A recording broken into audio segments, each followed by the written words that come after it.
Mother Knows Death, starring Nicole and Jemmy and Maria QK.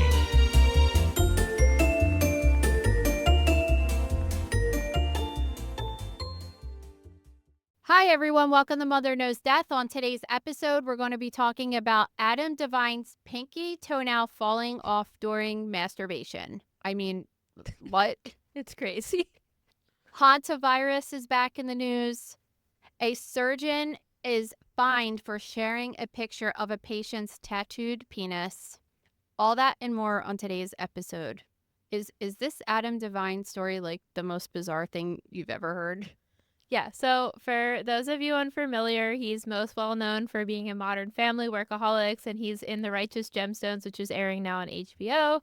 So he went on a podcast and was telling the story about how he was hit by a cement truck when he was a little kid, which left him with these serious injuries. So you might think this story in and of itself is like absolutely insane that a little boy gets hit by a cement truck. So I guess one of the major issues resulting from this accident was his doctor said his toe was either going to heal itself or it had the potential to fall off, but they didn't know when or where that would take place. So he goes on to tell the story that he's taking a bath, I guess because he couldn't stand up at this point, so it was the only way he could bathe, and that he decides to jerk off, and after he's trying to figure out how to hide the evidence in the bathtub of what he just did, he sees his pinky toe floating around in the water. Well, I think it's important to note that he said it was the first time he started masturbating, and then once he figured out he could do it, he was like, oh, I could do this all the time. But this was the first time anything ever came out. So he was just kind of like, what's happening right now? Imagine this whole entire scene. So that's floating in the tub, and then all of a sudden your pinky toe just goes floating by. And then his mom came in for whatever reason, and he's all like, don't touch the water. So I don't know what happened because he didn't really get into how his toe just fell off, but sometimes when you have a traumatic injury, it could it could crush it, and it could also crush the blood supply that goes to it.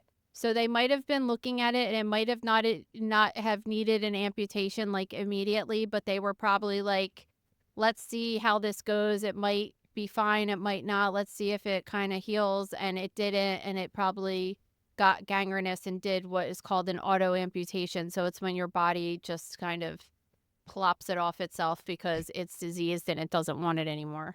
I love this quote he said where he said, I'm thinking I jerked off so hard that my toe fell off. This story is so freaking weird. It's so outrageous. I'm surprised they didn't use it as inspiration in The Righteous Gemstones because this is exactly something you would have seen in that show. I don't think nobody would believe this. No, of course nobody would believe it. It's so outrageous. And it seems right up Danny McBride's alley to use a story like this in one of his shows. So I mean, the season's still airing, so maybe something's going to come of it. But I'm just surprised they didn't use this in any capacity. But yeah, this story is absolutely insane. Apparently, his doctors were also telling him he was going to die for a while. They suggested that he might have stiff person syndrome, which is what Celine Dion has. But a specialist has confirmed that's not the case. Yeah, it's just residual from his accident. I mean, if you get hit by a cement truck when you're a little kid, I think that you're going to have lifelong problems. Thinking about his mom, too, obviously she didn't even know what was going on in the bathtub. But imagine having a kid that got hit by a cement truck and survived it and is in the bathtub and then says, oh, my God, I think my toe just felt oh, my God, what a crazy thing for his mom to go through. No, this is an insane story, but knowing his personality, I just picture him telling this story and just how, this is obviously not something you want to happen to your body, but how he could make it into this humorous tale he tells all these years later. It's insane. I don't even know I don't know who anybody is. You know that, so. You don't watch anything fun. So I don't watch anything. The Righteous Gemstones is a show by Danny McBride, and it makes fun of these mega churches in the South, and they're the family behind it. So Adam Devine is one of the kids in the family, and he's the youngest, and they're all immature, but they're super rich, and it just kind of makes fun of how ridiculous that scene is down there. But the show is so good and geniusly written. Is it for kids? Absolutely not. if you want to just have an example of why it's not, Danny McBride said they pushed the limits with Max this year to show as many penises as possible. Oh, okay. So absolutely. I'm not just for the kid. asking because like the only thing that I watch is kid stuff with the kids.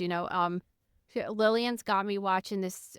What is it? Boy Meets World. It enrages me. Why? Because the kid is such a little bitch. That's why. I think you can I argue any can't- kid on a 90s no, show is a no. little bitch. The boy, the character the Corey? boy plays. Yes. Oh my God, I hate his personality, and I like want that girl to dump him all the time.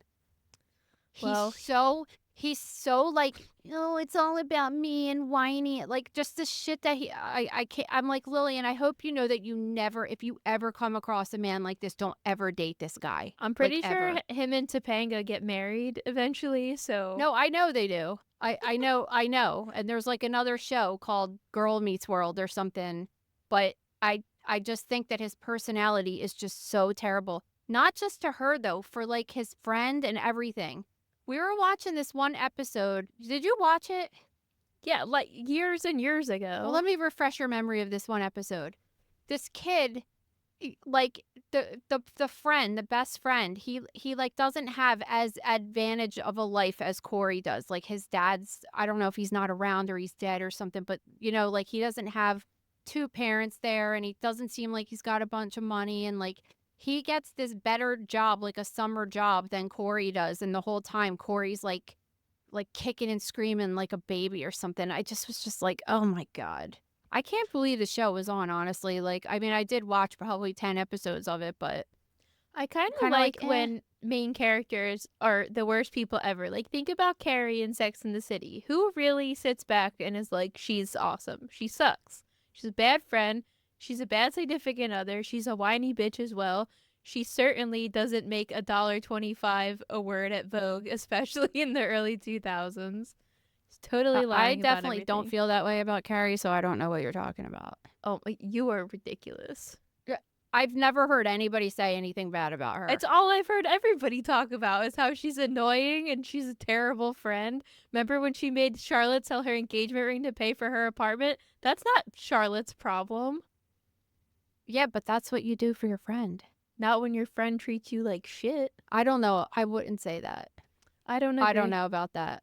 I don't agree with your assessment of Sex and the City. But anyway, what are we talking about anyway? Well, we should move just, on to like- the Hantavirus because we're going on a tangent about television shows. And that's not what the people if are I here can to tell listen you to. guys anything, it's the same with the measles and everything. It's just like, stop watching the news. Oh my God.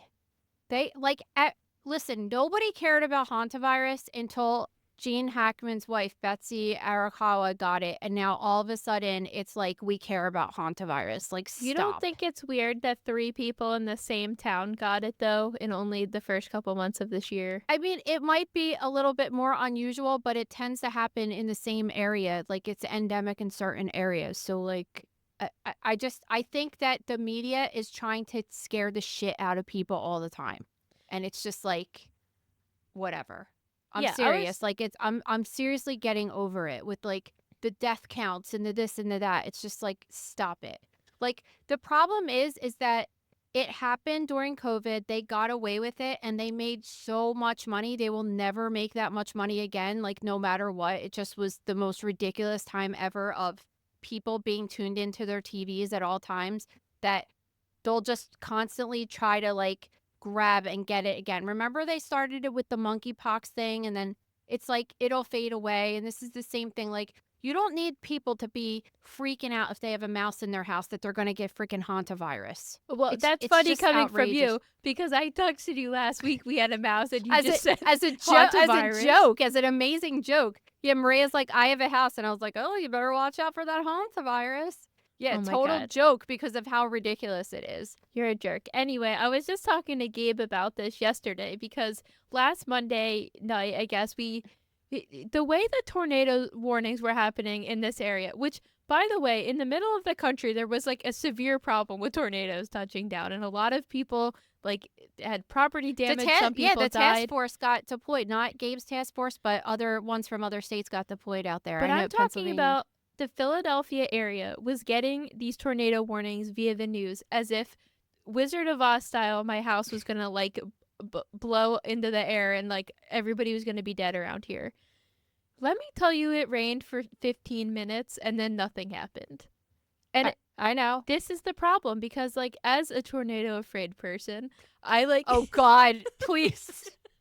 Is this going to be the newest thing that's circulating social media now? Do you need to have like therapy sessions and have an emotional support animal for this or what? Well, I don't because I just stopped looking at the news, but then my mother sends me a text that goes, you know there's going to be a tornado tonight, and I wouldn't have known. And I said, make sure the bunker's ready.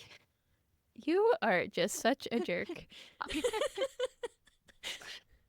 Oh my! You see, most of my personal torture comes from you directly. Gabe always says this too because there's been a new word like in the past 2 years, which is like be weather aware. It's just like shut up. Oh my God! Yeah, God! I hate everyone. About. So like nothing happened, and it's like you have a person like me has anxiety for no reason because nothing happened. So I actually deleted like all my news apps because I'm just like You're such a crazy person. No, because I'm like sitting there and I'm like, okay, if the tornado's coming, it's coming. Like I can't do anything about it. You could be in your bunker. But I'll know if it's coming. Like I'll get the phone emergency alert. I don't need the news telling me every 30 seconds that one might touch down when it's like still sunny and gorgeous outside. It's really true. And I said this 5 years ago during COVID with the death count tickers at the bottom and shit. I was like, this is so ridiculous. Whoever thought of that, though, probably made them so much advertising money. Oh, yeah, totally. I mean, they made so much money, and that's why it went on for so long because they couldn't let go of it. Like, it had nothing to do with anything else. It's just, and like Hantavirus is, I'm just like, okay. So and you're saying don't worry about it. No. Oh my God, no. Like, no. It's 3 people. 3. Just relax. Well, when the news starts pushing the next pandemic on us, they're going to come back to this episode and say how Nicole and Jemmy told everybody not to worry about the Hantavirus and how it's now taken over the entire United States. Please quote me. I would love it. Because if they quoted me on everything I said about COVID, I'd look like a freaking genius right now. But whatever. We didn't have a podcast then. Do you want to talk about our 1 million downloads? Yeah, so we hit 1 million downloads, which is truly unbelievable that you guys think we're even slightly enjoyable to listen to now 3 times a week, plus 2 times a week. But now that we hit the 1 million downloads, we're going to do this awesome giveaway where you guys could win a Skull Giant Microbe, a signed copy of Nicole and Jemmy's Anatomy book, or 1 free year to the Gross Room. So, it's all one package, all 3 of those things. So to enter the contest, you're going to head over to our Apple or Spotify pages, leave us a review, or head over to our YouTube channel and subscribe, screenshot that, and email it to us at stories@motherknowsdeath. We're going to be doing this until the end of next week, and then we will announce winners the following Tuesday episode. I have to say, I've been reading some of the reviews, and they're so nice. They make me like, wow. Just makes me really happy to read what you guys have to say about us, so thank you.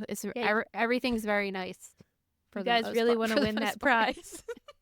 Actually, the skull is super cool. I was thinking I should have had it today, but it's not in my office. It's a really big skull. I would say it's like about the size of a basketball. It's like a bigger skull, but it's super cool because you could zip around different areas, and I think there's like an inner ear, so there's a zipper near the ear, and you take out a little guy that's inside that's an inner ear, and then there's a brain, and there's one other thing. Is it I think the eyeballs come out too. The eyeball, like it's kind of like a dissection type of toy, and it's cool. Like kids like it, but like adults kind of like it too. So we'll show it on tomorrow's episode, and then you could do like a Vanna White, like showing it off, taking all the things out. Yeah, I'll do that because it is super cool. And of course, my book is, I mean, it's okay. All right, so there is a surgeon that got fined for sharing a photo of a patient that was in a coma that had a swastika tattoo on his penis. So some details of this story are kind of confusing me. So back in 2019, this guy was making a pipe bomb and then it blew up in his hand, which landed him in the ICU, and it said he was intubated and then put into a coma. So they're saying while he's out, the orthopedic surgeon, which I don't know if he was in the middle of getting a procedure done, that's kind of what I'm confused about, but at some point this orthopedic surgeon working at the hospital notices this man has a swastika tattooed on his penis, takes a photo of it, and then sends it to colleagues via WhatsApp. Yeah, so I mean, if he had a pipe bomb injury, he had blunt trauma associated with that and blast injury trauma as well. So it's possible, depending on the amount of how intense the explosion was, that he could have broken bones and needed orthopedic surgery during that time. So I don't think that that's unusual that there was an orthopedic surgeon there. So apparently, and I don't know, because this is according to the Vice app or the Vice article. I don't know if this was just the author making this assumption or if this is a real thing that people that make he said something about people that make pipe bombs are the same demographic as people that have swastika tattoos on their penis. I'm not sure if that's is that like a joke or I don't know. I mean, like, I think you can argue a lot of white supremacist groups are constantly making weapentry. Yeah, I just didn't, but I'm saying, like, I didn't know if there was any, like, actual statistics on that. The thing is that I was trying to see, because one cool thing, I took a class a really long time ago, a forensic class about tattoos, and it was really interesting because a lot of tattoos, we're hearing that on the news right now with the gang members and stuff like that, that there's certain tattoos that certain gangs get that represent that they're in that gang. So I was wondering if the swastika tattoo, like, is that something that people just get, or is it like a meaning behind a group of something? Like, I just was trying to figure out if there was I mean, obviously it's a group of white supremacy people and stuff like that, but was it a more specific group of this group of people get this specific tattoo in this location? And I couldn't find anything because all the articles are about this. But what I did find interesting was I found another page that talks about different tattoos that had a picture of a swastika, the shape of a swastika, but all of the ends of it were penises. People are so it is stupid. It's a swastika penis tattoo as well. It's so dumb. It's like the dumbest shit ever. Like, what's going on in your brain that you go to somebody and think that that's a good idea? Really, it's.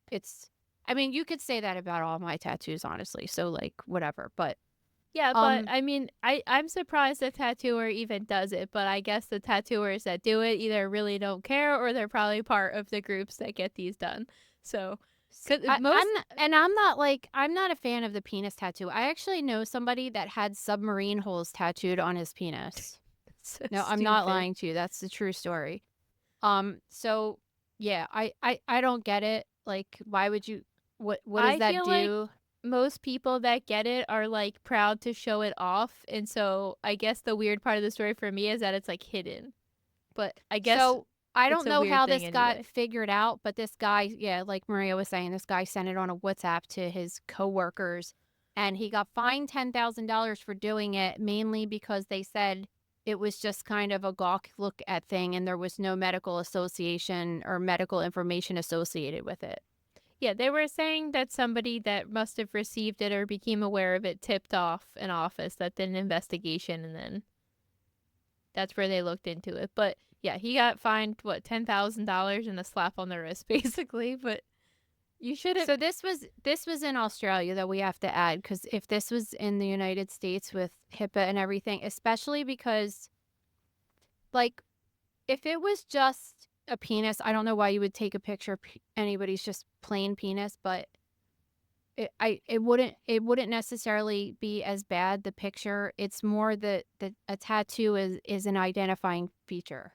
It's like taking a picture of someone's face, or, you know, and if you're taking pictures, you definitely cannot be taking a picture of something that if you send it to people that somebody could tell that it's you.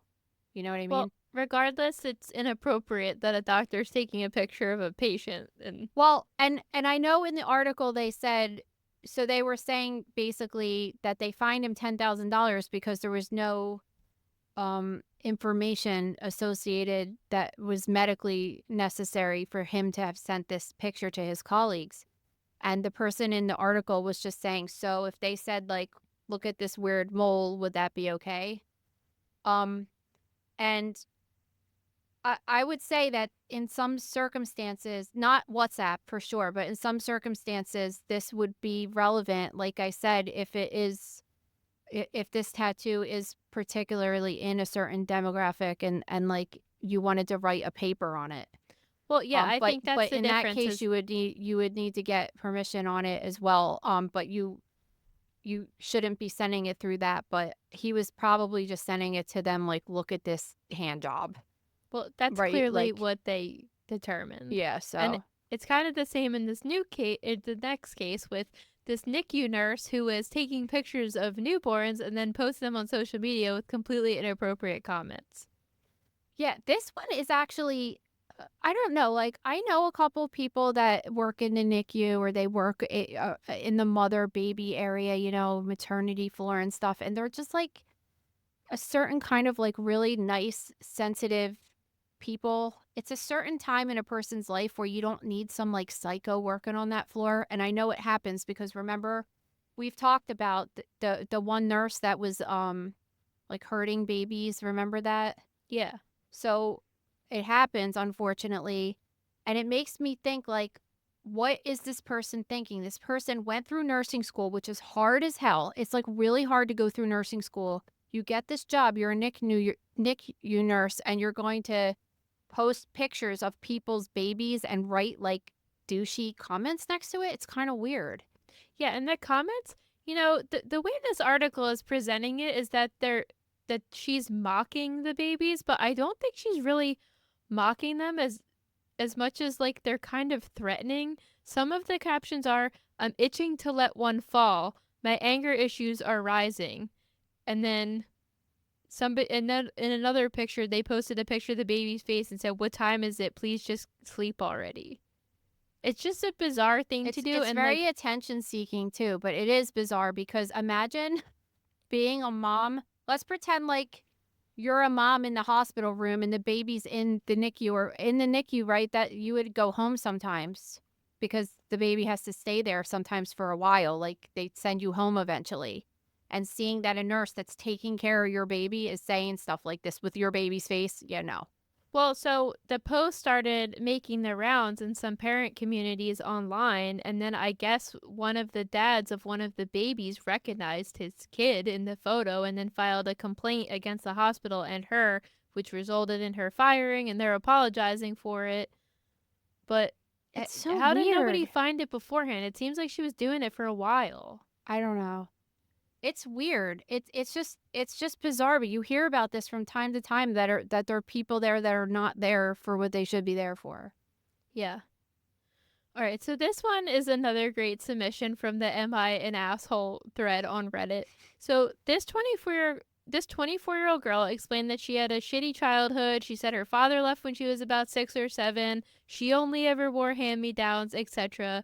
Then after her dad leaves, her mom finds another guy, has this miracle son, and then that son starts getting spoiled. He's wearing, you know, brand name clothes. He's like getting everything he wants. So recently, the brother, who's now 17 years old, told her that her parents were planning on selling the apartment that they were living in so they could complete renovations on their new house and buy him a BMW with the money. So the mom goes to sell the apartment, but I guess her dad owned half of the apartment, but they were estranged. And when the mother reached out to him to inquire about selling the apartment, she found out that he had died. And he had left the daughter a major inheritance. So, all right. So this mom calls the daughter and says, I'm sorry to say that your dad died. He left you when you were 6 or 7 years old, but I just found that he's dead. But the kid then gets half of the apartment. Yeah, so she essentially owns half the apartment with this new inheritance. So the mom wants her to like gift her the apartment so that she could sell it and make money, and she's saying, I don't want to do that. So she's asking the Reddit forum if she's the asshole because she thinks it's her money. And not for nothing, but it doesn't seem like her parents treated her that great growing up. So she's like, it's mine and I'm going to do what I want with it. And you're not going to take my inheritance and then buy the boy a brand new BMW when you've treated me like shit the whole time, you know? I think the treating like shit, I don't know about that, like, and the way that your generation is getting treated like shit is, Well, take this story aside. As somebody that raised me as a single mother, how would you approach this? well, I'm telling you right now that my kids, little kids now, set 2, they're having a better life financially than you did. Yeah. For not just because I make more money, because I have another income in the house that we didn't have as a single mom. So like, she needs to understand that. If the mom was But a if single I got mom, inheritance from my dad, would you expect me to hand it all over to you? I wouldn't. I would tell you to keep it. If you got inheritance from your dad, I would be like, good, put it towards your house and pay off your house. But like, I don't think that the mom is necessarily wrong because the guy like up and left her and she had to pay for everything herself. And the kid's kind of a dickhead for thinking that she got the shift. Like, you're a woman and you're married and the guy just walks out and leaves you with a house and you're by yourself. Like, you're not going to get everything that you want. She's got the kid's got issues. Like, she's clearly like jealous of the new sibling and everything like that. Like, that's an issue that doesn't even matter in this case. That's aside. Like, So she you got have a married. step sibling that gets treated significantly better than you, and you have no room to She be get- butthurt gets about treated it. better because the mom has more money now because the mom married someone with money and there's money but now. All right, so It doesn't seem like it's a treatment thing. She's like, I got secondhand clothes in this. Yeah, you did because your mom was left dry to take care of you. she's a little kid. So let's say she has the son, and then the son's getting everything brand new, and she's still a little kid, and she still doesn't get anything brand new. Yeah, but that's not what happened. Like, I That's was not- that's- 20 years old when you had your second set of kids, as you like to put it. I was already living on my own. But regardless, even if you were 10, like, then you would have gotten, like, if me and Gabe got married earlier, if he would have gotten his shit together earlier, we got married when you were 10, right? And then we had a baby when you were 10 instead of when you were 18 or whatever. Like, you Okay, so would then have when when Lillian in this situation's 10 and I'm 20, you're going to keep buying her all these Dior bags and then I don't get a Dior bag. She's a kid. You're literally living this life right I'm making now. an example. But this is what's happening in your life right now. Like, it's just kind of like, all right, what was your first car? It was like a Chevy Cavalier. 2003 Chevy Cavalier. Okay. I guarantee you that your sisters are going to get a better first car than you did. I'm telling you that right now. Yeah, are you gonna be jealous about that? I'm not going to be jealous. But I'm not even saying, like, I disagree with you. I'm just trying to point out other examples. It's just like, I think that like the this- asshole this- is this the mother girl has, not like, letting is- her keep the money when she clearly Well, needs she- it as an adult, not to finish their renovations on a house they could clearly afford. listen, like, any good mom would be like, keep the money, because ultimately your job as a parent is to want your kid to have like a better life than you do. So any good mom would say that. But like, the mom's also kind of not wrong. The mom's a moron because when the guy left, she should have did whatever to get the house out of his name, whatever she has to do. Because if he left, I don't even know. I'm thinking now, like, I don't even know what you do in that situation if a person disappears and you're in their house. She really, I don't even know I don't know what to do. I don't know what you would do, but I'm sure there's something you can do to get out of that situation. And like, the mom acting surprised about it is kind of like you didn't know he owned half the house, dude. That's why Like- I'm like, I think both. She probably, like, listen. I think you can argue on both sides. Like, the daughter clearly has these jealousy issues of her other sibling, but like the mom's clearly fucking selfish herself because most parents would never ask their children to hand them over money. No, I agree, but I don't 100% think that she's wrong, like, I don't know. Well, it's not her money, and she should have made sure it was her money. So it kind of is her fault because she didn't make sure it was her money. So it is on her. But with that said, Please submit your entry for the 1 million download giveaway to stories@motherknowsdeath.com, and we'll see you tomorrow. See ya. Thank you for listening to Mother Knows Death. As a reminder, my training is as a pathologist assistant. I have a master's level education and specialize in anatomy and pathology education. I am not a doctor, and I have not diagnosed or treated anyone, dead or alive, without the assistance of a licensed medical doctor. This show, my website, and social media accounts are designed to educate and inform people based on my experience working in pathology so they can make healthier decisions regarding their life and well-being. Always remember that science is changing every day, and the opinions expressed in this episode are based on my knowledge of those subjects at the time of publication. If you are having a medical problem, have a medical question, or are having a medical emergency, please contact your physician or visit an urgent care center, emergency room, or hospital. Please rate, review, and subscribe to Mother Knows Death on Apple, Spotify, YouTube, or anywhere you get podcasts. Thanks!